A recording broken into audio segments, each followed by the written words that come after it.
Hello and welcome. My name is Eve Silver, and I am honored to serve on AJC Westchester Fairfield Interfaith and Intergroup Relations Committee, which has co-sponsored the Shared Roots Divergent Path series with Dr. Elena Procario-Foley, the Driscoll Professor in Jewish Catholic Studies at Iona College for over 20 years. AJC Westchester Fairfield's Interfaith and Intergroup Relations Committee builds relationships with all faiths and ethnic groups and works on a series of programs with them, including this one. We are very pleased to bring such a timely and important discussion to this region tonight.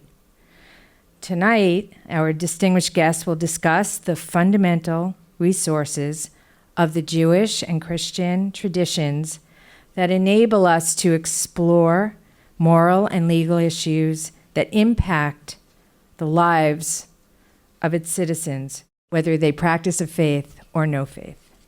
Thank you all for coming to what we are certain will be a fascinating program.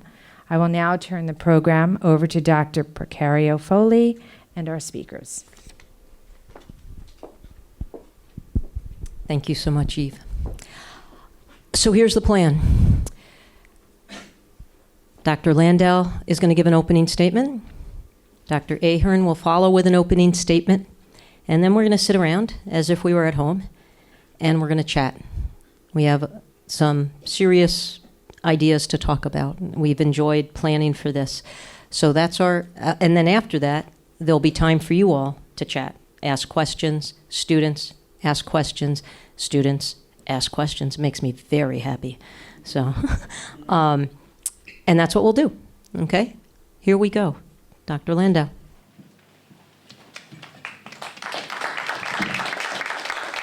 Shalom, everyone. Shalom.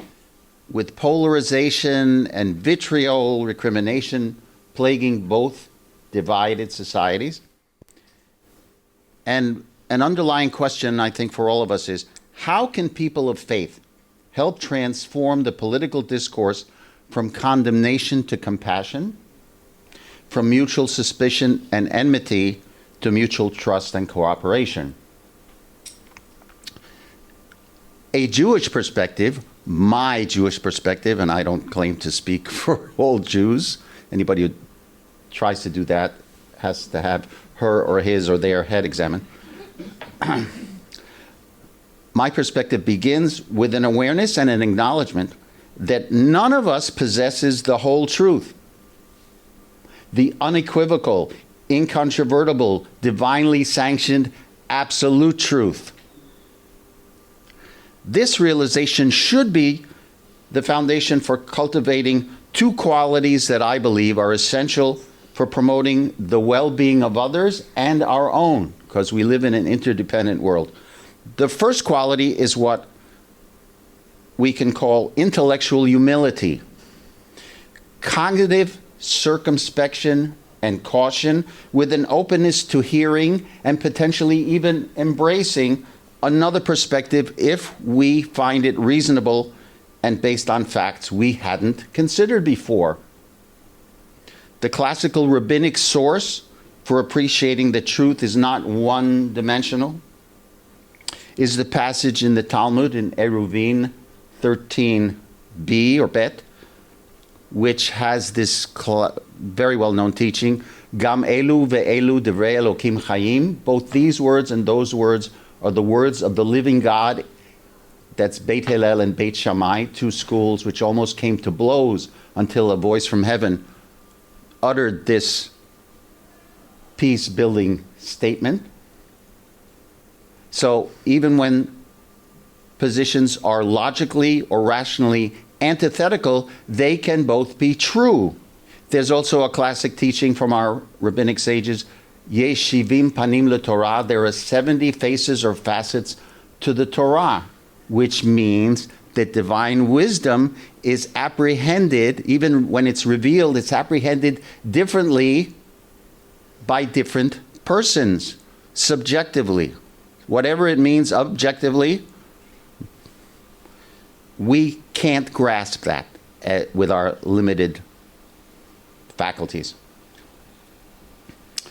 In the Western philosophical tradition, going back to Aristotle and other Greco-Roman philosophers, a proposition and its opposite, its antithesis, can't both be true, which creates a whole bifurcated or dichotomous or even dualistic worldview for many Westerners. But in Semitic thought, and I would say more generally Eastern thought,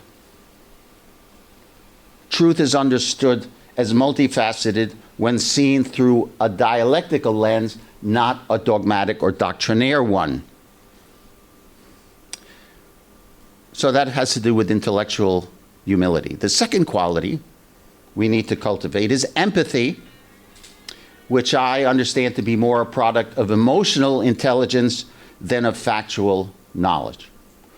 Why does my philosophical or ideological adversary think and feel the way she does?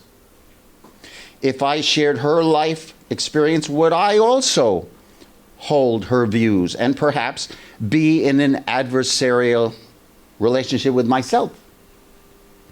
Underneath the other person's professed opinions, what emotions are present that might generate and sustain that person's attitudes? As someone who's devoted my life to healing conflicts, first and foremost among Israelis and Palestinians, I know that fear, anger, and grief are strong emotional factors that underlie people's worldviews and motivate their behavior. What can we do as religious believers and practitioners to transform fear to trust, anger to forgiveness, and grief to compassion for the suffering of others? In my understanding, this is the pastoral or the priestly dimension of peacemaking, and it must complement the prophetic dimension, the public critique of injustices or abuses of power. In biblical terms, which I would say both in Jewish and the Christian traditions, the priestly role involves mediating forgiveness through sacrifice. That's the short job description for priests, whether called Kohen, Huri in Arabic, for Arab Christians. I think that's the essential mission. Too often, peace movements fail, or any movement for social change fails because they engage only in the prophetic work, demonstrating in the streets, shouting loudly, shouting down other people too often, without pastoral sensitivity. Grief, especially, is an agonizing and debilitating condition that must be healed before it solidifies into grievance, even hatred. When engaging someone with whom I vehemently disagree, it behooves me to explore why and how the other person is hurting. They may be mourning with a U, mourning something lost or unjustly taken away from them, or chronically denied them. That loss could be something material, like land or a home or an orchard, or something intangible like freedom or dignity or agency or security or love. Some of the angriest people I have known are professed peacemakers. They decry the wrongdoing of others, exuding belligerence that contributes to defensiveness, self-justification, and greater estrangement on the part of others. When we encounter such individuals, we need to be compassionately corrective mirrors, helping them see how they undermine the peace they claim to be promoting. I want to conclude my opening remarks by referring to 3 spiritual resources that have helped me wrestle with these basic challenges. One of them Jewish, one Buddhist, the third Christian. First is this book by Rabbi Brad Hirschfield. It's called You Don't Have to Be Wrong for Me to Be Right. subtitled Finding Faith Without Fanaticism. And it includes his life journey from an American settler or settler sympathizer in Hebron, El Khalil in the West Bank, and identifying with the, let's say, the Israeli maximalist position when it comes to territory and power, until he realized that this was doing more harm than good. And it's a very useful resource. And I just want to read the two statements on the frontispiece before he gets into his argument. The first is one of my favorite Torah teachings from a legendary rabbi and political figure in Israel-Palestine before the State of Israel was established in 1948. He was chief rabbi there under the British Mandate from 1921 until his death in 1935. That was Rabbi Abraham Isaac HaKohen Cook, Rav Cook, to his disciples, and I would consider myself one of them. Here's what he wrote in the early part of the 20th century. And he was a mystic and a visionary. He wrote, "It is precisely the multiplicity of opinions that derive from variegated souls and backgrounds which enriches wisdom and brings about its enlargement. In the end, all matters will be properly understood, and it will be recognized that it was impossible for the structure of peace, shalom, to be built without those trends that appeared to be in conflict."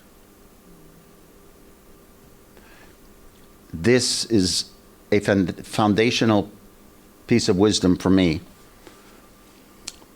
that even though on the surface level we seem to be ideological adversaries, it could be that we complement each other more than contradict each other, but that requires, especially before the Messiah comes, an empathy and a broader perspective, which has to be cultivated and reinforced.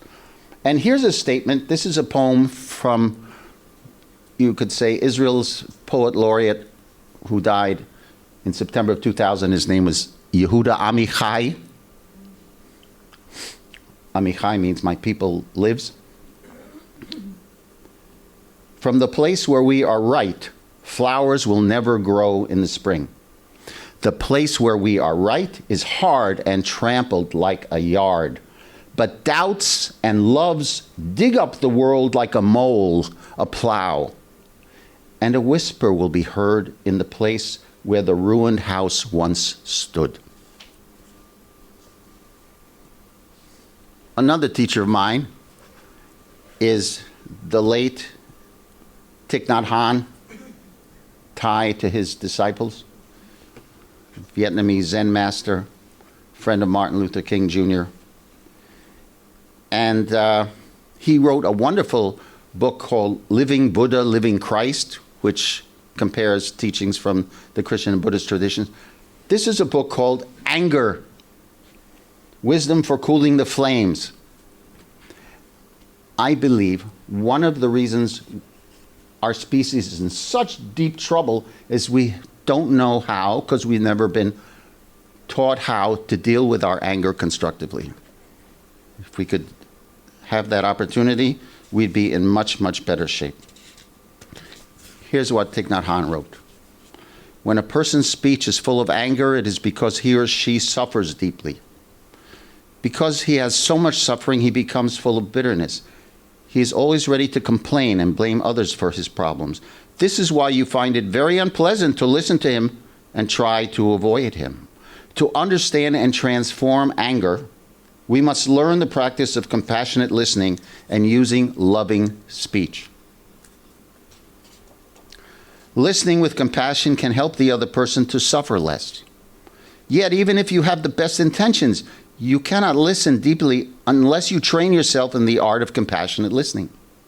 If you can sit down quietly and listen compassionately to that person for 1 hour, you can relieve a lot of his suffering.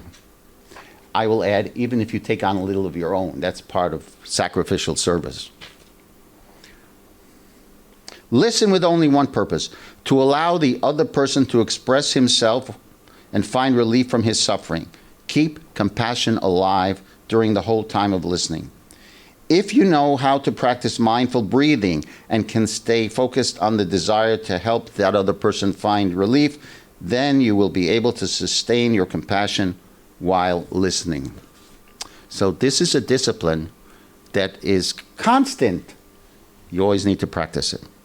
As people of faith who believe we are called to be God's agents of justice and reconciliation on earth, we have to start with ourselves, developing self-awareness, humility, and compassion before we enter into political debates or arguments over moral principles and values. This is especially true if we want to adopt an adversarial position, a stance that holds someone else or an entire group or a political party responsible for the ills of society. We need to demonstrate actively the priestly or pastoral dimension of human affairs, not only the prophetic dimension of building justice and peace. Remember, when you point a finger at somebody else, 3 fingers are pointing back at you. Each of us needs to ask, how am I contributing to the hostility and polarization in the general society? And here's the last resource from my recently departed soul brother, Jim Forrest, who started out as a Catholic, wrote biographies of Thomas Merton and Dorothy Day. He and his wife, Nancy, dear friends of mine, converted to Russian Orthodoxy, and Jim, until the time of his death, just about a year ago, he was head of the Orthodox Peace Fellowship, running that from their home in Alkmaar, the Netherlands. And this is a book which I commend to you, The Ladder of the Beatitudes, okay? From the Sermon on the Mount in Matthew chapter 5. Well known. This is like Christianity's best.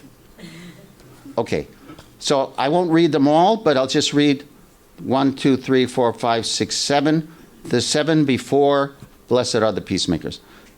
Blessed are the poor in spirit, for theirs is the kingdom of heaven. Blessed are those who mourn, for they shall be comforted. Blessed are the meek, for they shall inherit the earth. Blessed are they who hunger and thirst for righteousness, for they shall be satisfied. Blessed are the merciful, for they shall be shown mercy. Blessed are the pure of heart, for they shall see God. And then, blessed are the peacemakers, for they will be called children of God. So in the chapter on that beatitude, blessed are the peacemakers, this is how Jim began it. And with these words, I'll stop and give it over to Dr. Kevin. Only after ascending the first 6 rungs of the ladder of the Beatitudes do we reach the beatitude of the peacemaker, for only a person who has taken all the steps that purify the heart can help rebuild broken bridges, pull down walls of division, assist us in recovering a small degree of our lost communion with God and with one another.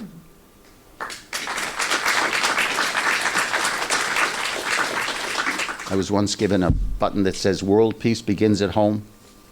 I would amplify that. It begins with ourselves. There's always a risk when you go second that it's a very hard act to follow, and I think that's true. So I'm hoping to make a few introductory remarks that can then lead us into a really good conversation, that especially to involve some of our members of our audience here.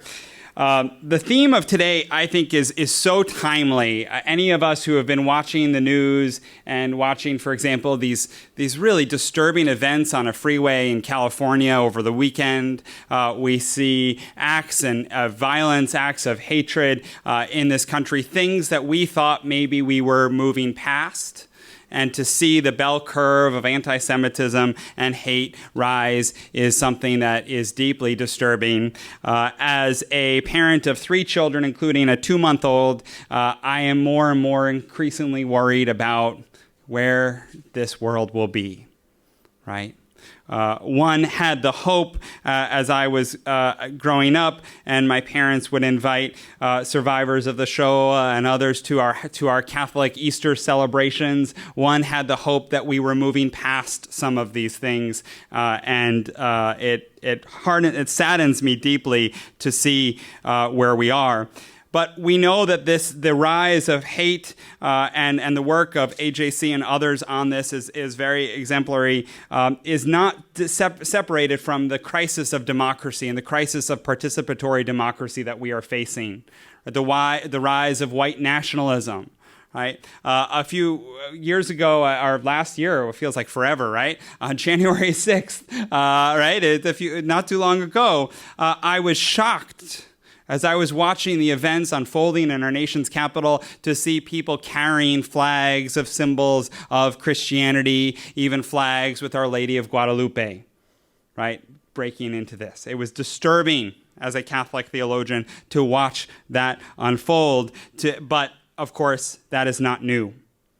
So does the Catholic tradition, a tradition that far too often has been complicit with hate and extremism and totalitarianism and state-sponsored terrorism, does the Catholic tradition have anything to offer this moment?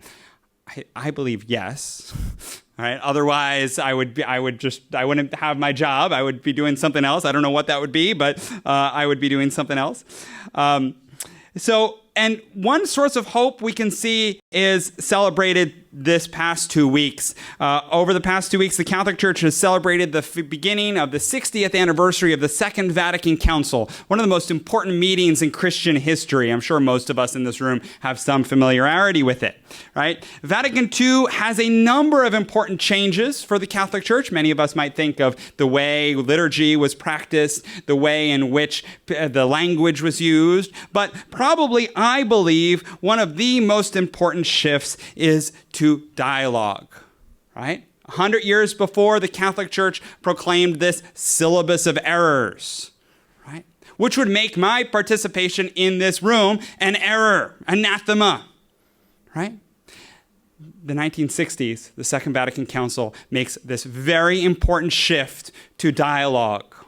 And in fact, this giant ship that sails, that's very hard to churn, right? A few weeks ago, I was on a ferry to welcome this new Staten Island ferry, a tugboat to welcome the new Staten Island ferry to come into New York Harbor. It's named after Dorothy Day, this wonderful peace activist. Very cool experience to be on a ferry under the Verrazano, tugboat under the Verrazano Bridge. But you see how slow it is to turn a giant ship, right?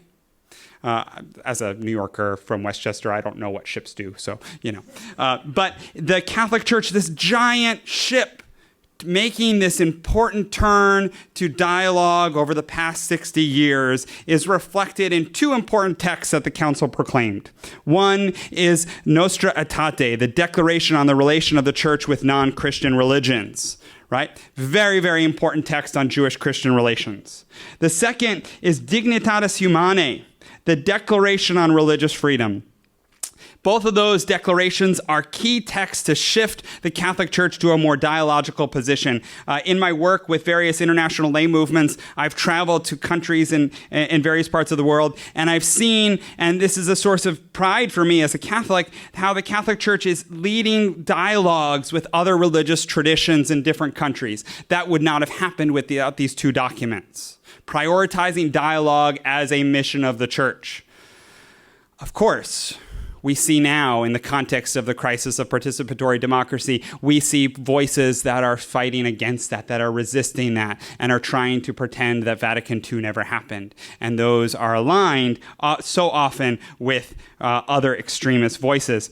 A key voice in the drafting of this document, Dignitatis Humanae, the Declaration on Religious Freedom, was an American Jesuit named John Courtney Murray. Some of you might be familiar with him. And Murray, who is a type of intellectual grandfather to my in my lineage of studies and research, Murray was condemned by bishops in the United States before Vatican II because he wanted to advocate the values of pluralism and dialogue in the U.S. culture.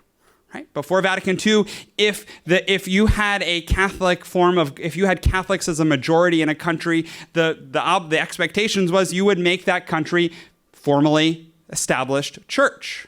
and you would give the Catholic Church a priority over and against other religious traditions. We know how dangerous that was. The fathers and they were all fathers with some lay women and other voices, but they're mostly all men of the Second Vatican Council also understood that. They had witnessed the devastations of the 1940s. They had witnessed their brothers failing in their moral responsibility. Murray drew from the tradition of Catholic political philosophy and the work of St. Thomas Aquinas and others to develop a framework that would enable the church to thrive in a pluralistic society. Murray was very optimistic, right? Around the time that Kennedy is elected president, their Time magazine has a cover with Murray's face on it, right? I guess that was the status symbol of the day, right? I don't even know if there's still a Time magazine, excuse me. But so Murray's work helps to affirm, I think, three distinctions that I would like us to think about as we involve in our conversations today. A first distinction that Murray makes is a distinction between the society and the state.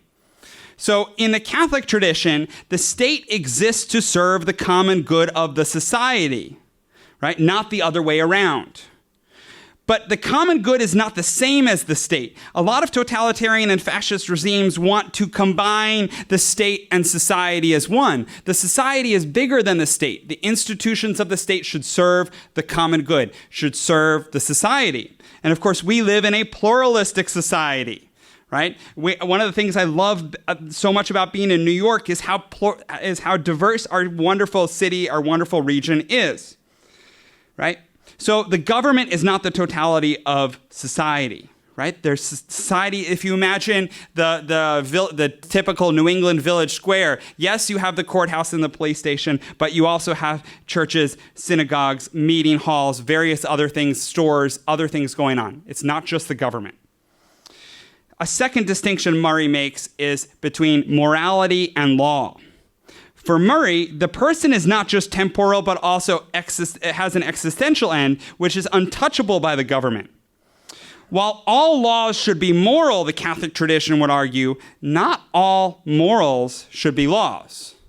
So one thing that Murray points out and hints at is why in countries that are predominantly Catholic might you have lax issues around sexuality versus Puritan countries, right? The Catholic tradition is going to be more flexible in that, saying that not all morals have to be legislated by the government. There's some freedom in that society, right? It doesn't mean that they're morally right, but there's some freedom, right? So this is a restriction on the state, if you will, in law. A third distinction that you can find in Murray's work is between dialogue and relativism. Now, we all know, when I was in college, I had this bumper sticker, right, that said coexist, right, with all the little symbols of different religious traditions.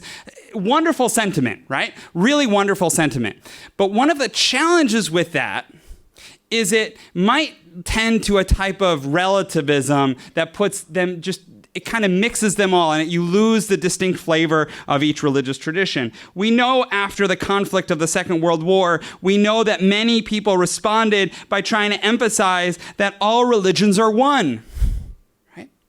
Someone like Mahatma Gandhi, the wonderful, amazing activist and leader who brought down the British Empire, right, using largely nonviolent means, right? Gandhi, he wanted to unite the people in the subcontinent of India, so he often talked about how all religions are the same reflection of the same path, right?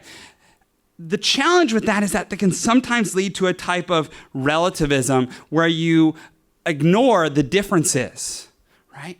So is there a space between fundamentalism and exclusivism that says my way is the only way, and relativism that says kind of we're all on the same path, but you really don't even know what the path is, and so you might as well not get out of bed in the morning? Is there somewhere in between? And that's where I think dialogue is, right? So, one of the sources of inspiration for me on this question of dialogue has been the current Pope, Pope Francis, and we'll probably talk a little bit more about him in a few minutes. In 2013, Pope Francis was elected Pope, and he went to his first visit outside of Rome to the Italian island of Lampedusa. He called his handlers or whoever it is, and he says, I want to go to this Italian island of Lampedusa. And they said, well, okay, we can go in a few months. And he said, I want to go next month. I want to go soon. Why? Because a ship carrying migrants and refugees sank, right?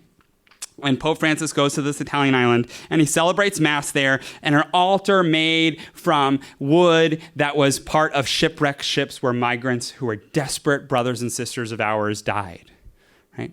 I met a Syrian refugee woman who told me the story about how she was on one of these ships in a different island in the Mediterranean, and she had her 2 children with her. This is one of the most haunting stories I've ever heard. And the ship sank.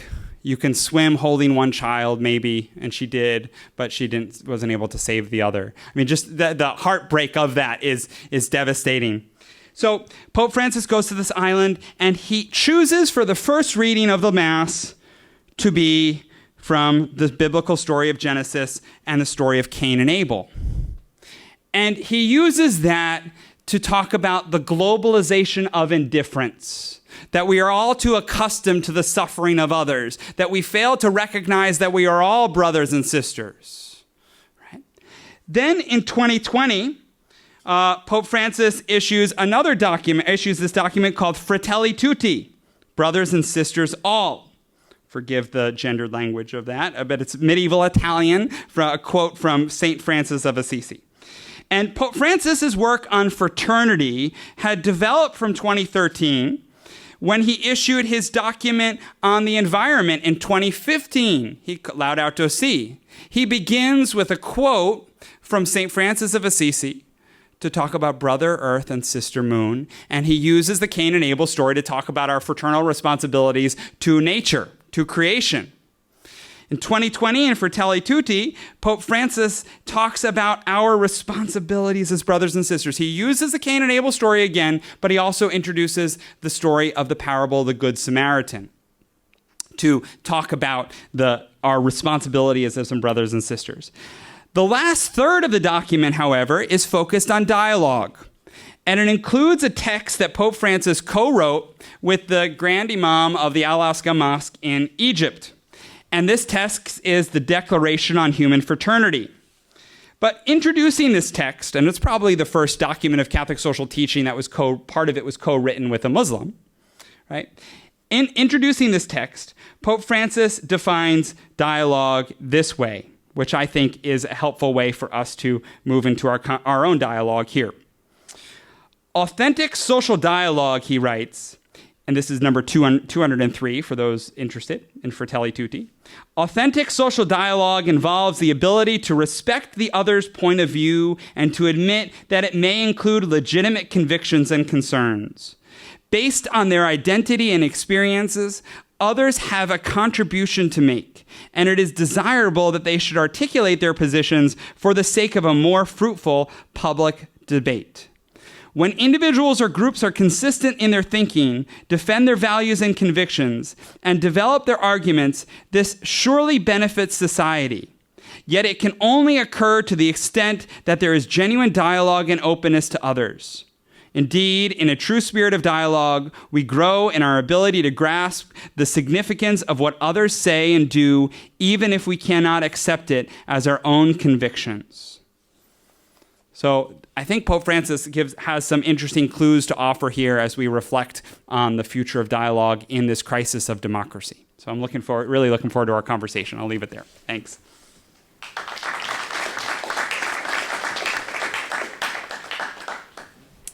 We have a number of questions. We'll see what we get through. Okay.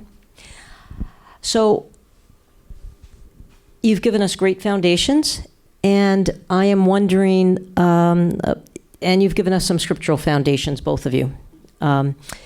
Is there anything else in Scripture that you want to point to?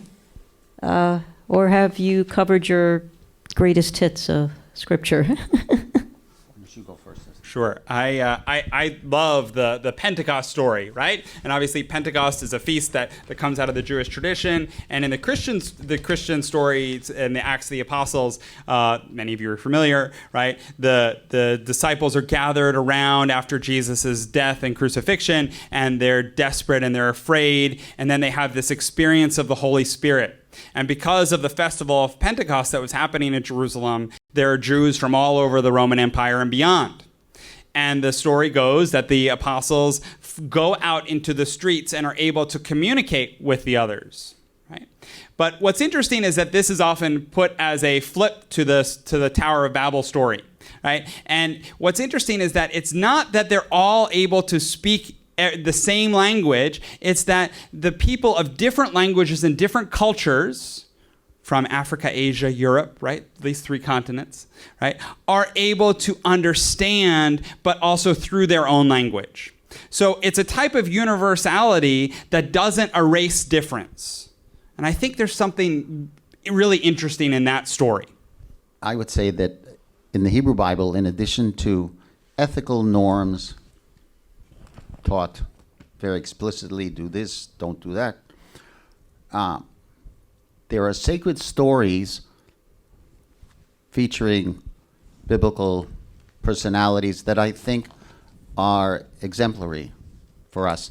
And for me, imitatio Christi doesn't speak to me, to my theology or ethics, but imitatio Abrahami does. The patriarch Ibrahim in Arabic, is for me the model social relations practitioner. And I'll just give you two examples. When there's a family dispute in chapter 13 between himself and his nephew Lot, their shepherds are fighting over the scarce grazing land in the Jordan Valley. Abraham, who's already developed this special intimate relationship with God, doesn't assert any special claims or privileges. He said, okay, there should not be strife between us. We should be fraternal.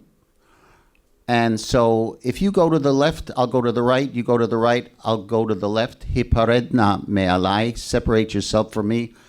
And gave him the first dibs on the best grazing land.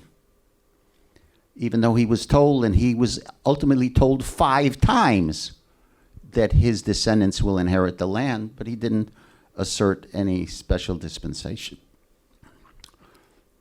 Outside the family, in chapter 23, when his wife Sarah dies, he has to find a burial site for her. And he's living in Hebron with the Hittites as the majority community. And he could have come to the Hittites with the first 22 chapters of Genesis and translate them into Hittite for them and say, look, God has spoken to me 5 times and promised me that my descendants will inherit the land. But in the meantime, you know, I'll let you have an autonomy plan, and you can run this city, not the whole country, and you can collect the garbage and maybe have your own police force, but not an army, not a National Guard, because I'm in charge. See, it says here. He didn't do that. Never asserted any superiority claim. Instead, he negotiated with Ephron, the Hittite, for what we now call Marat HaMachpelah, the cave of Machpelah, which has encoded in this name the notion of multiplicity or manyness. Now Jews and Muslims compete over the holiness at that site, and there was a massacre in 1994 by this Jewish fanatic, Baruch Goldstein, who has a disciple now as the leader of a far-right, I would say, chauvinistic party in Israel. It calls itself Jewish Power, Otzma Yehudit, Itamar Ben-Gvir, and that's how far we have, some of us have come, but we're all responsible for each other, especially in a democracy. We've come from the wisdom and humility of Abraham. So these are the the foundational stories, sacred stories, which I take to heart and which animate my life, and especially the work that I do. Thank you both. Going to get down to some real brass tacks here in terms of our program and reconciling irreconcilable differences.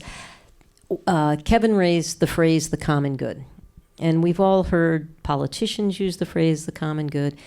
And, Kevin's a kindred soul. And when I was teaching my Vatican II class, and I would teach the document on religious freedom, which he referred to as Dignitatis Humanae, there was a point in time when there was a shift in Catholic culture, and I'm teaching this course, and I'm teaching what I knew to be this document, what the Vatican II fathers and writers of it meant, all of this stuff from John Courtney Murray. And so the front of my brain's facing the class and talking about this, and talking about common good and these three distinctions you're talking about, although I didn't do it as well as you did. And the back of my brain's going, Bishop so-and-so doesn't agree with this. That person down the street doesn't agree with this. How do we talk about the common good without talking past each other? Right? How can we be sure we mean the same thing? I mean, we have definitions in our Catholic documents about what the common good is. But how do we do that across religions, across, the blue Catholic talking to the red Catholic, and so on and so forth? So, shall I go first? Yeah. We can alternate. Okay. Brief response. First of all, we have to listen to what others say, especially if they're using the same terms like the common good. But they often do mean something very different. So we have to clarify. We have to ask them, what do you mean by that? And not presume that they mean the same as we do. What values are they trying to serve and to live out? And what means do they choose in order to make their agenda come to be? And if it turns out, after we explore that, non-judgmentally, as respectfully, as compassionately as possible, if it turns out that we fundamentally disagree, so we could aim for what may be the best outcome, which is to agree to disagree agreeably,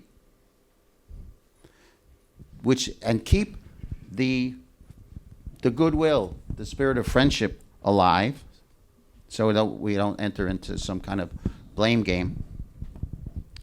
And again, in the spirit of Rabbi Cook, who said the structure of peace needs divergent opinions, to imagine some scenario in which we complement each other instead of mutually exclude one another and contradict each other. Can we still be partners while disagreeing? In some cases, you can't. I mean, some points of view are so horrendous, abominable, maybe even pathological, if carried out, that you cross the line into criminal harm. And then it's a question of law enforcement, rather than trying to cooperate and work together. But that's the last resort. Okay, I'll stop there. Well, I think the comments you made earlier about the priestly and the prophetic elements are very important to keep in mind, and that's probably the best thing I've thought about in the last month is that insight of social movement organizing, right? Having the need to have the balance between the priestly and the prophetic. Faith-based organizations, churches, temples, synagogues, all have such an important responsibility in our pluralistic civil society in the United States, universities like this one, right, to promote and preserve and protect the common good, right? So, but how do we evaluate what that is, right? Well, in addition to what you were saying about we have to figure out making sure that we're talking about the same thing, I'm always asking who's left out? Who's on the margins? Right? The Jewish Christian tradition is going to both talk about those who are excluded Pope Francis talks about the marginalized, right? The people, who are the widows, the orphans, the strangers of our moment right now, right? Who are the poor? That the health of our society can only be measured by the health of the people who are most excluded. So I think that has to factor into our conversations. Right? I have to be asking ourselves, who's suffering, right? Make sure they're at the table as well. But we need to have a table. And I think finding ways to have meals together, right? There are basic things that we could get into, which we might in a minute. You both have been extremely active as peace activists and as scholars. So from your work, can you share a success story that gives us a hint of dealing with conflict and irreconcilable differences? Sure. For many years, I worked with this international movement of Catholic students, which was founded after the First World War by students from Germany and France and various other countries who wanted to find peace. And they created a movement, and the stories of the foundation story are that people on different sides of the war didn't want to talk to each other. Fast forward from 1921 to the 1990s and early 2000s in Kenya, colleges and universities were not organizing, were not having classes because students were going on strikes, faculty were going on strikes, tribal divisions within the country were shutting down universities, and there was no education. That Catholic student movement's chapters in Kenya decided, let's convene small group conversations between faculty, administrators, and student leaders. And they created a network of what they called peace units. And these peace units spread to most of the major campuses in Kenya in the late 90s and early 2000s. And because they were a faith-based organization, they were able to have a bit of a neutral position between the tribalisms and other issues that were going on. And that significantly reduced the number of days that universities were shut down because they brought leaders together to dialogue with one another and to understand each other and to try to listen to each other. Very basic, very simple, but I think that connection from 21 to 1999 is really interesting. Very interesting indeed. So I'm thinking of a poignant moment in my peace work in Israel-Palestine. Just a few weeks into the second Intifada, or the Palestinian uprising, that began just after Yehuda Amichai died at the end of September 2000. And this was after the collapse of let's call it the second Camp David summit. This was Clinton, Ehud Barak, and Yasser Arafat. A few months later, evidently with Arafat's blessing, a terror war against Israeli civilians was launched, presumably to promote Palestinian demands or claims that were not yet honored sufficiently in Arafat's understanding. So instead of coming with a counteroffer, he gave his blessing to this terror war, which basically decimated the Israeli peace camp until this day. So if you want to know why Israel has moved to the right, it was mainly because of those 4 to 5 years of unceasing terror. And I lived through that. It was very traumatizing. You had teenagers wetting their beds. You had dogs on Valium. It was an awful time.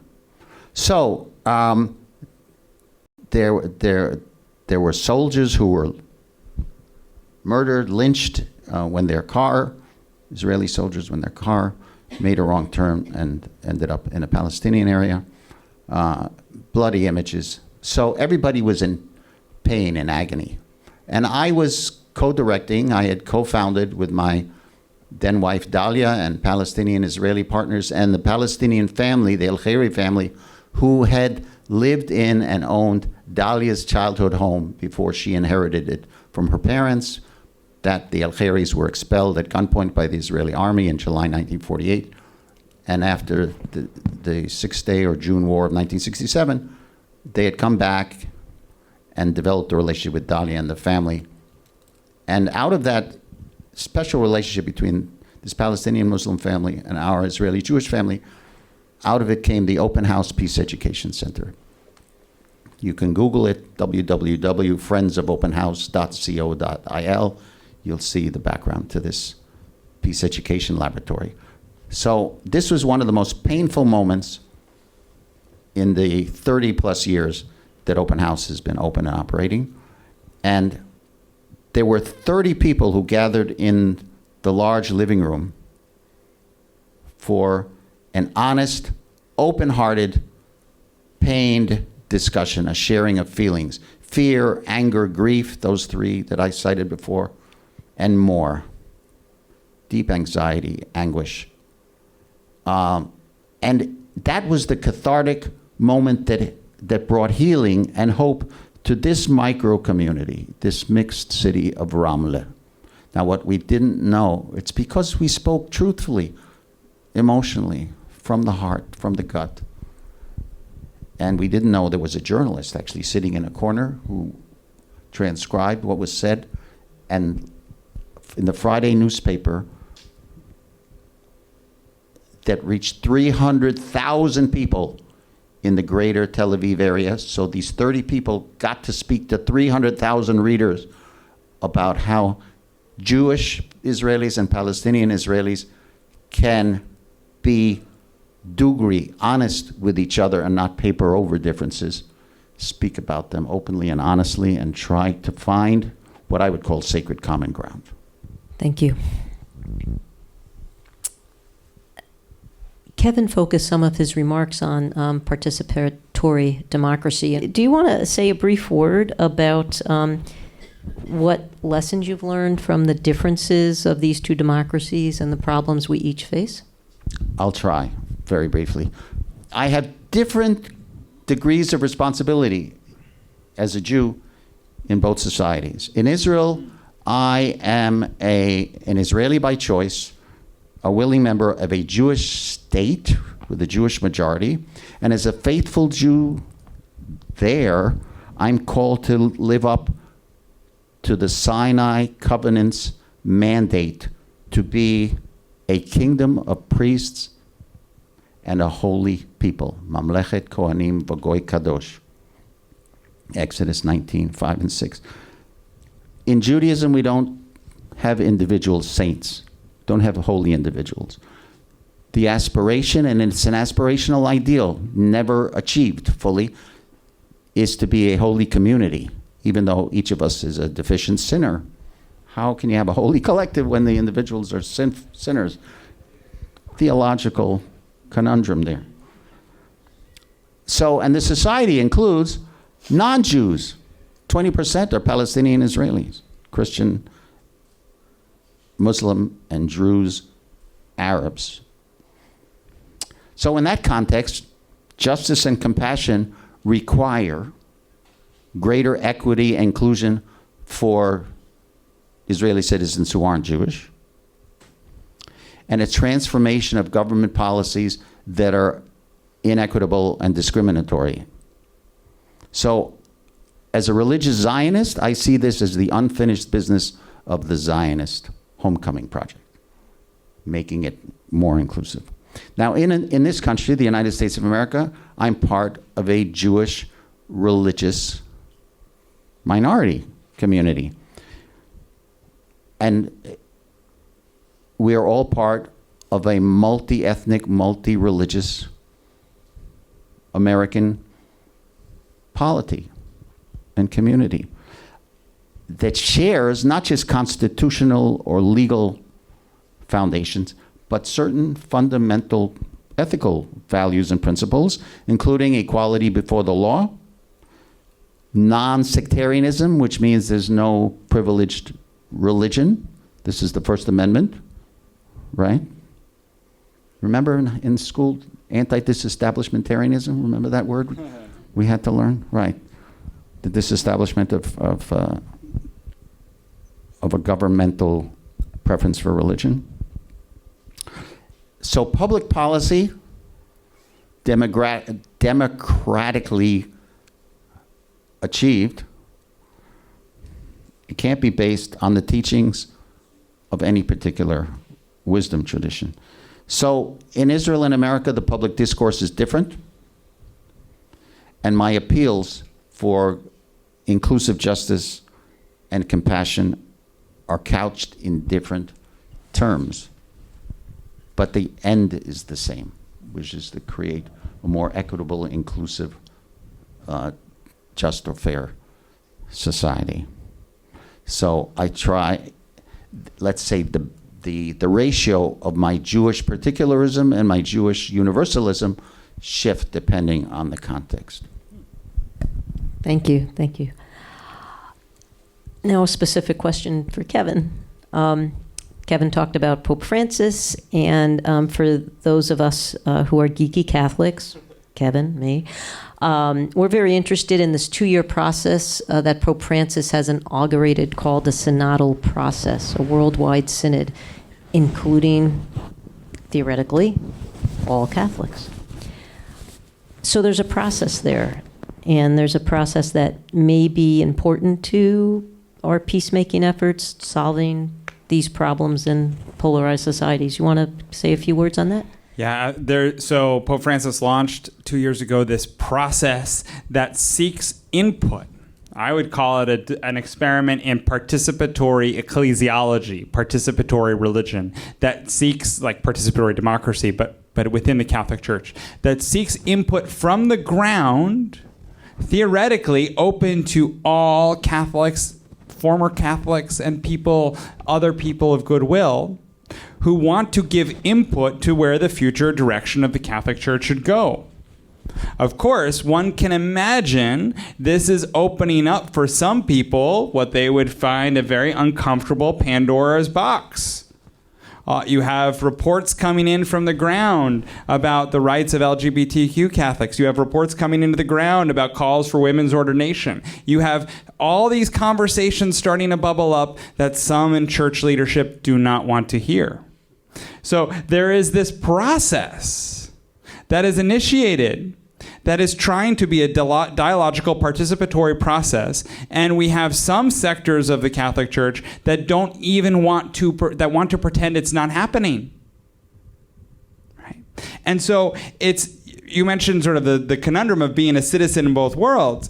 I have this very interesting thing that, as a Catholic theologian who is inspired by what Pope Francis is doing, I find myself a minority in some of the local churches who do not think Pope Francis is holy enough and will say so in worship services, Catholic Mass, right? And the alignment there between those who are against this synodal process and those who tend to white nationalism is very frightening to me. So dialogue and synodality, which the word synodality is a Greek word meaning going together, journeying together. That might have that is threatening to those who are fundamentalists and exclusivists. So if that's threatening to people who want to have a closed vision, maybe there's a secret sauce in there for how to address fundamentalism and hate. I don't know if we're giving you any guides or if we're generating more questions. But thank you. These are great exchanges. You each have given us some hints about how to think about our own belief systems, which are absolute for us, without being absolutist. And I know we've talked about that question, but I think we've covered some of that. And so I want to bring that question into another question. Are there more irreconcilable differences within our religious traditions than between particular religious traditions or among the many religious traditions? Can you two talk to each other better than two particular Catholics? I know we can talk to each other, so that's but so intra-religious dialogue versus inter, is some of that difference harder? And you were just indicating something there, but I'm going to throw it to you first. Over time, I have come to realize that as an interfaith educator and activist, I have to spend, let's say, close to 50% of my time on intrafaith engagement so that my fellow Jews can be encouraged and supported to go into this uncharted terrain, which can be scary, especially if you have an absolutist frame of mind, which I understand to be contrary to traditional Judaism, because rabbinic debate fills 63 volumes of the Talmud and has a very different spirit to it than the prophetic message in Scripture that says, "Thus saith the Lord." Okay? No ifs, ands, or buts. This is it. Live up to this clear directive. But that's not how rabbinic Judaism evolved. Thank God. And it saved us from burning heretics at the stake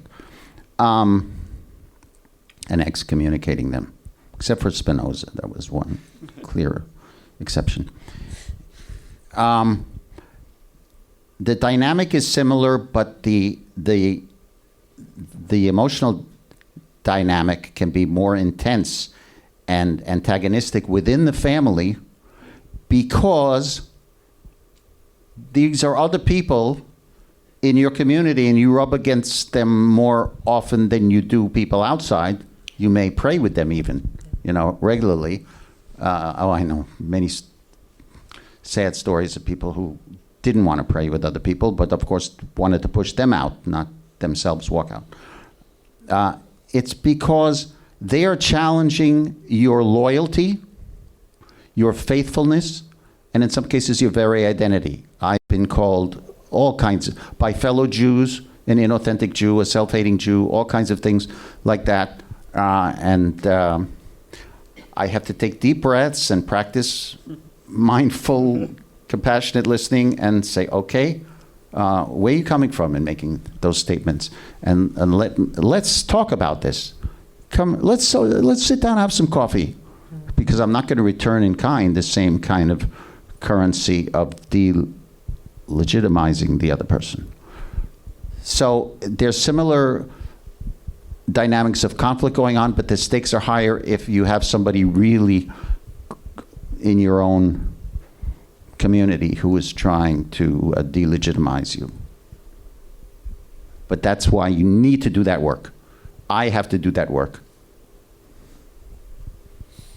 I would just say that I've been in many interfaith dialogues, and I have never felt dehumanized in an interfaith dialogue. But I have found many experiences of being dehumanized, feeling dehumanized within my own faith tradition. Right? And I think that is, I don't know, interesting. Again, I don't know. It's hard to say. Maybe it's something some of us need to face. But the Cardinal Joseph Bernardine, who was a big proponent of Jewish-Catholic relations, he started the Catholic Common Ground initiative to try to bring together Catholics from different ideological viewpoints during the Reagan era and post-Reagan era, back then. But the challenge that we faced in the Catholic Common Ground initiative, and I'm still on the board of that organization, is that the only people who would want to come dialogue were people who were of the, let's say, left progressive side of the spectrum, right? Who were open to realize maybe I don't have all the answers. And that's a real significant challenge, because how do we get to the folks that think that they know everything, right? About everything. Right? And I think that's a real challenge for religious believers. I firmly believe that faith organizations and faith communities can save democracy. But I don't think we can do it unless we also work to save ourselves too. I'm more and more pessimistic about the future of our participatory democracy in this country, and I think we need more urgency, and I don't see that. But that has to be, we have to build that community within churches and faith communities. So I'm going to combine our last two questions so we can get to your questions. Our very last question, I think Yehezkel and Kevin have been addressing all night. So I'm going to use that as the preface to the question. That question was, what habits of mind and heart do we need to cultivate in order to enter the space of dialogue so that we can create a politics and a religion of compassion instead of condemnation? And Yehezkel, you gave in your open remarks some very clear indicators to that, and both of you have been weaving that throughout your variety of comments. So with that question, as understood by us, as there's a lot that we can do, and you just said, Yehezkel, we've got to start doing our inner work first. The real game changer for us in interreligious dialogue and intra-religious dialogue, for me, is this question. What can I learn from the other? And what can learning from the other add to my understanding of the divine? And if we can do that intra-religiously, interreligiously, then maybe we can have an impact on participatory democracy. First, I would say we have to distinguish different forms of truth and truth-telling interreligiously. There are theological truth claims that are rationally irreconcilable. Okay? Jesus is the Christ and the Son of God and part of a Trinity, a triune, divine, creator, judge of the universe, sovereign of the universe, or he isn't. Okay? All right. So we have been fighting and killing each other for centuries, also intra-Christian and intra-Muslim, Sunni Shi'i, which is really politics and not theology, and Jews not having so much power, haven't been able to harm each other so much, but now the shoe is on our foot, and we'll see as what's going to be for the future of the state of Israel. But that's only one mode of truth, theological truth. We also have ethical truth, which is based in conscience and not in the left brain intellect. And we have devotional truth, which is based in the heart and the spirit, which is, I think, where we find common ground that is transformative. And the mystics in all traditions knew this. So the word that resonates with me most powerfully in this regard is interspirituality. That's the core of my work. It all emanates from that. So when I discover, by paying attention to the beauty, the richness, the wisdom in another faith tradition, especially in devotional practices which speak to my heart and spirit, but I won't take on unless I convert, and I choose not to convert. I'm going to stay a Jew for the rest of my life. And I appreciate that there are certain elements of all the traditions. And I do think that the monotheistic traditions need a lot of help from the Dharma paths from the farther east, especially when it comes to compassion.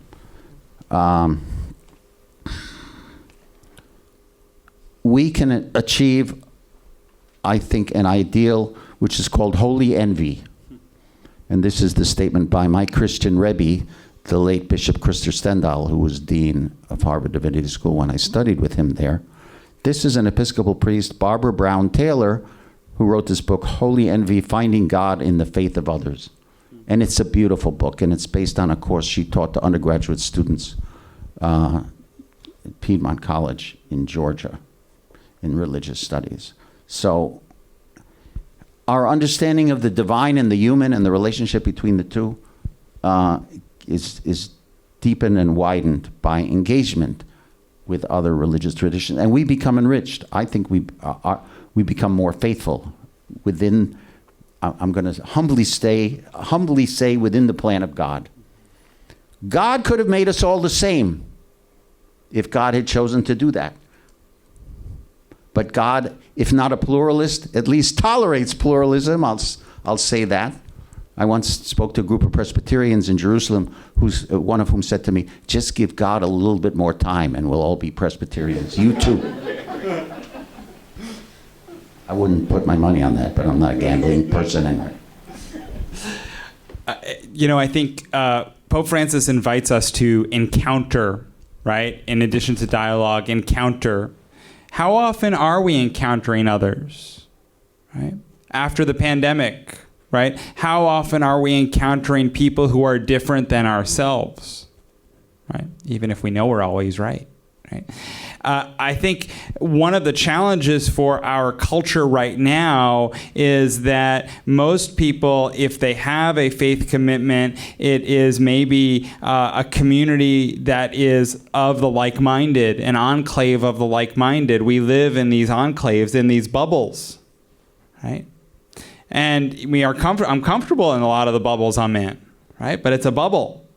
How do we encounter others? What structures, what spaces do we have where we can meet people who look different, who vote different, dare I say, right? Who have a different tax income bracket than we do, right? It's a very challenged thing for my wife and I to send our child to a religious education program in a parish that doesn't feel like it's where Pope Francis would want to go for the church, but it's our local community. How do we encounter other people who are maybe a little different and work that way? Many people of faith watch more Fox News or MSNBC or listen to NPR or whatever it is than they do engage their faith tradition. Right? This is a new reality of the media landscape. And so I think we have to also have a serious evaluation of the way in which we engage media and social media. And I'll just end with this. Over the last few days, Pope Francis's Secretary of State, someone I worked with on a few projects, Cardinal Parolin, had a not so subtle message to the largest Catholic television network called EWTN to talk about how, maybe communication should be to foster communion, not hatred to the Pope. Right? And so how do we create spaces of encounter? How do we engage people? And maybe it's like we did before the event tonight, sit over a coffee, or maybe it's like spaces like this. So I'm so grateful to Iona for facilitating this sort of space. Thank you. So I will come around with the microphone. Good evening. What I wanted to ask was, when you're confronted with a situation which impinges upon your beliefs, but is a norm you're expected to follow by greater society. Namely, I'm referring to the issue of gender. Personally, I do not believe that gender and sex are separate ideas, but I am expected to use pronouns that are reflective of a different opinion.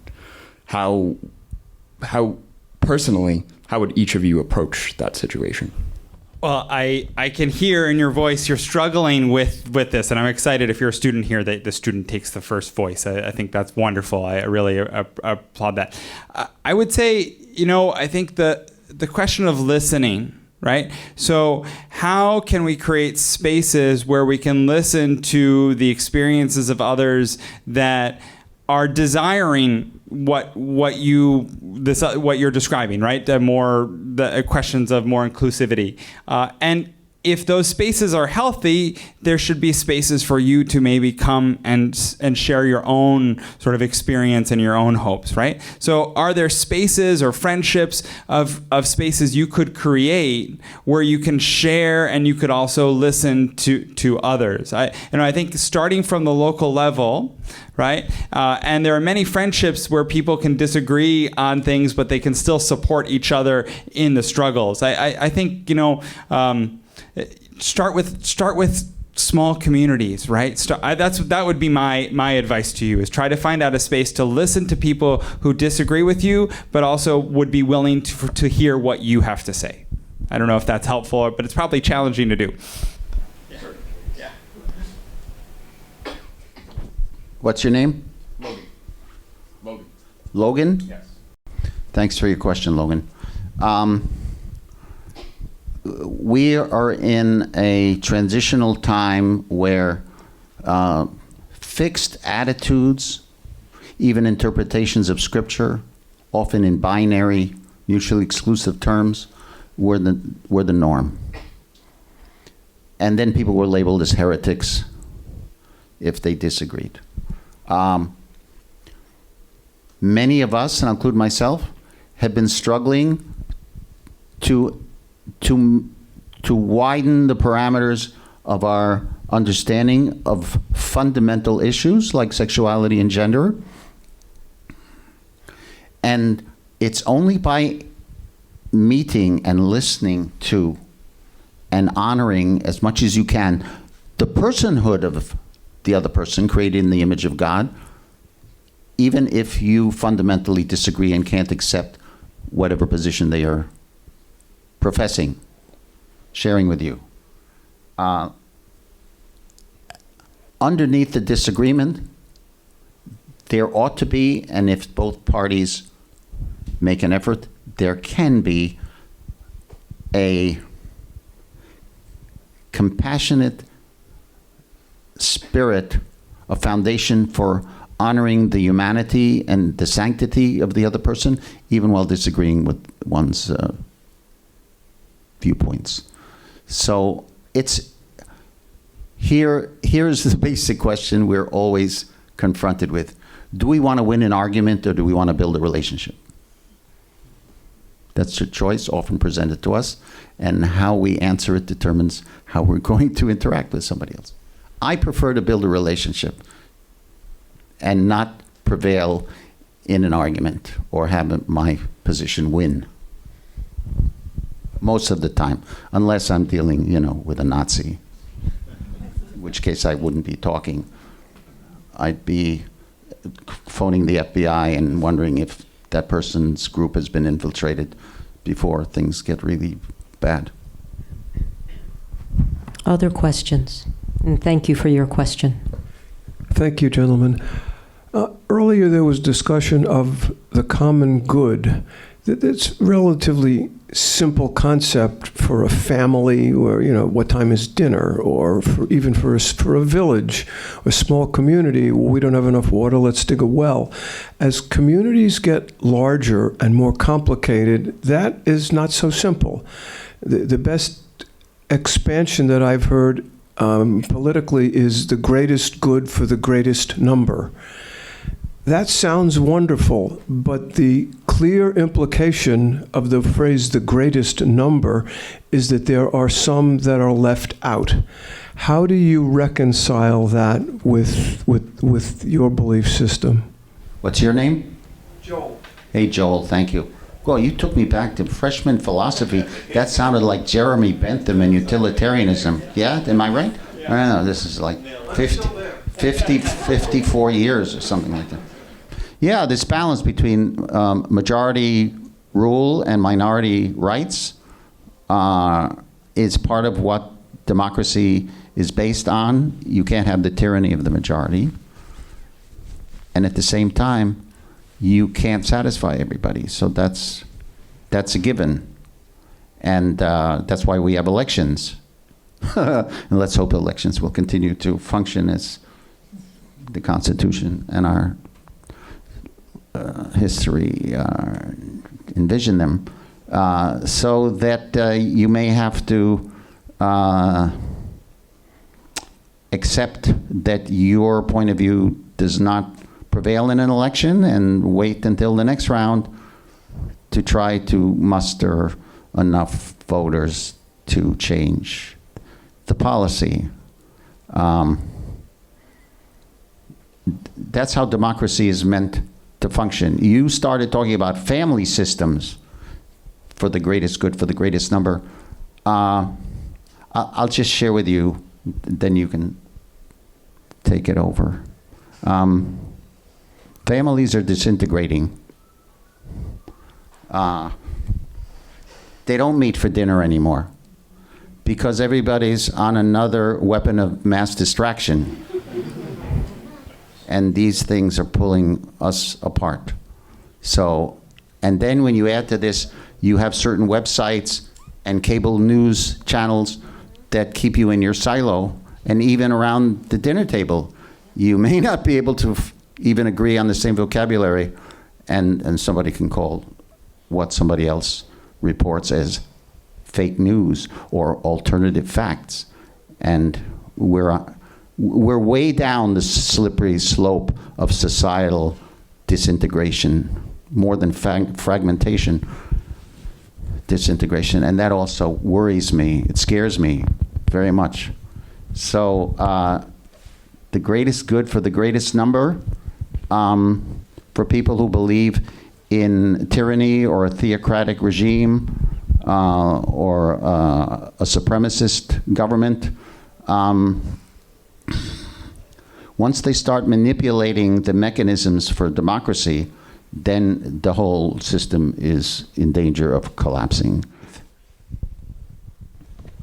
Yeah, to point to this weapon again, right? But in this are technology pieces that come from dozens of countries, right? So you're pointing to that the basic political unit of our relationships is growing from the village to the country to the nation state, now to the global community, right? In a sense, that's what I heard, right, Joel? You were saying, when my grandparents were born, they got all their clothing and food from a 30-mile radius from where they lived, right? This comes from various places. We're connected to people. Just the physical things in here are connected to dozens of countries around the world. But being connected doesn't necessarily make you brothers and sisters, as Francis points out, right? A microscopic virus in China can make its way through nearly every single country in the world and change the entire way we're doing. We're so connected to each other. But we're not necessarily brothers and sisters, right? So the common good, the Catholic tradition would say that definition would be absolutely incorrect. The Catholic tradition would say that the health of a society is actually measured by the people who are left out, by the poorest of the poor, the most vulnerable, right? We call this the option for the poor. So how do we evaluate our society by those who are on the margins? Those who are working in mines to get the minerals in from the Democratic Republic of the Congo that get into this device, right? How do we measure the society's health from their perspective, from the people who are told they are not worth the 2 cents that they live on? I believe you may have mentioned that you thought that, or I'm paraphrasing, but that faith communities can play an important role in saving our democracy. I wondered to what extent each of you thinks or believes that your particular faith tradition teaches some responsibility towards the polity in which you live and exist, and if so, to what extent you think being Catholic or Jewish enables you to help create or maintain whatever that polity is, in our case, a participatory democracy. We are taught 36 times in the Hebrew Scriptures that we have to be sensitive to, even loving toward the stranger, the non-Israelite or non-Jew, because we were treated as dehumanized strangers in Egypt. So our experience of enslavement in Egypt, oppression, is supposed to sensitize us to the structures of oppression in the society, and certainly never lend our own efforts to creating or sustaining them. So this translates, for me, into clear compassion for immigrants, or for anybody, but especially immigrants, because they are being scapegoated and dehumanized now and blamed for invading our country and somehow de-Americanizing it. And except for Native Americans, we are all from someplace else. Okay, African Americans not by choice, and most of the rest of us by choice. And we have to make this pluralistic society function for the welfare of everybody minimally. There are minimal standards of justice and law enforcement that have to apply equally. And then there are economic policies that should be equitable. And everything should be done in a spirit of love and compassion, because they are, except for the grace of God, go I. Okay, or to quote Rabbi Jesus, it's the least of these that are the standard for whether our society has integrity. And he's one of my Jewish teachers, so I'm going to include him in my tradition, even though some people don't like when I say that. So in the Catholic tradition, we have this robust set of teachings called Catholic social teaching, and within that, it emphasizes very strongly that civic participation is a responsibility of the faithful. Right? And that takes on various ways. It's voting, yes, but it's also volunteering. It's getting into the community. It's getting involved. It's being social capital, essentially. The part of the challenge is the value statements that the Catholic social teaching has developed in this tradition gets reduced in some parts of this country to only one or two issues. And it's usually just about abortion, and that's it. The Catholic tradition has a much more robust and full tradition that is almost ignored by a lot of the media that covers it, and isn't really taught in the 1 hour that people now engage their faith, if they do at all. Right? So I think there's a real challenge there of religious traditions encouraging sort of even to teach what the traditions even say. Right? The Catholic tradition has a lot of statements on welcoming the stranger, but you have Catholics who are all gung-ho and on board with sending people to different places and dehumanizing people in the media, and there's a real disconnect there that I think is about education about one's own faith. I would say, though, at the same time, what gives me hope is when you look at this, if we take immigration a bit more, if you look at the main organizations that are working to serve, whether you're talking about the folks that are being kidnapped and sent to different parts of this country, or people being dropped off in New York City somewhat against their will, right? These are faith-based organizations that are on the front lines of this, Jewish and Catholic organizations, right? Afghan refugees after the terrible ending to the war last year, right, are coming to the United States. Jewish and Catholic organizations are the main ones welcoming them into this country. I think there's a really interesting thing there to think about, right? And something that should inspire us. But it is a bit of a best kept secret, that the role of faith organizations on this. Even by the way, when you hear some of these faith leaders interviewed on the radio stations, they don't even say that they're coming from a faith tradition. They're not introduced as being from a religious based organization. I think there's something interesting there. Thank you so much.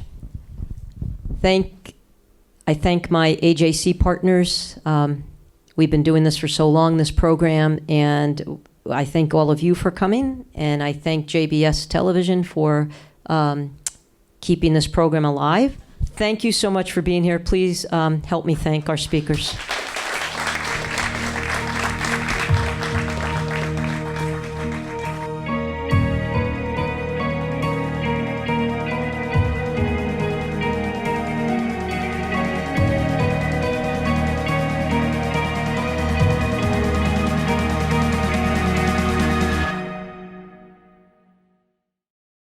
We would be pleased to send a complimentary DVD of this program to anyone who wishes to support JBS with a tax-deductible gift of $36, double chai or more.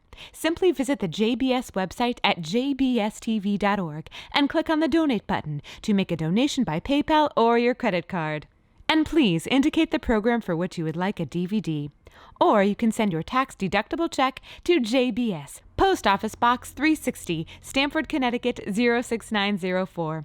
Or you can call the JBS Pledge Line at 833-MY-JBS-TV. That's 833-695-2788. And again, please remember to indicate which program you would like to receive with our compliments. We thank you for your kind support.